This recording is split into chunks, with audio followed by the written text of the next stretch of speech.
അലം തറ കൈഫ ഫഅല റബ്ബുക ബിഅസ്ഹാബിൽ ഫീൽ അലം യജ്അൽ കൈദഹും ഫീ തദ്ലീൽ. ഈ സൂറത്ത് ഓതാറില്ലേ? ഇതിന്റെ അർത്ഥം വായിച്ചു നോക്കിയിട്ടുണ്ടോ? ഇതിന്റെ അർത്ഥം നിങ്ങൾ ആരെങ്കിലും വായിച്ചു നോക്കിയിട്ടുണ്ടോ?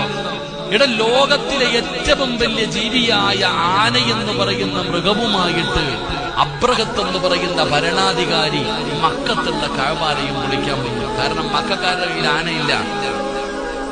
ആന എന്ന് പറയുന്ന ജീവിയുമായി അബ്രഹത്ത് എന്ന് പറയുന്ന ഭരണാധികാരി അള്ളാഹുടെ കഅബാലയം പൊളിക്കാൻ വന്നപ്പോ അള്ളാഹ് എന്താ ചെയ്തേ?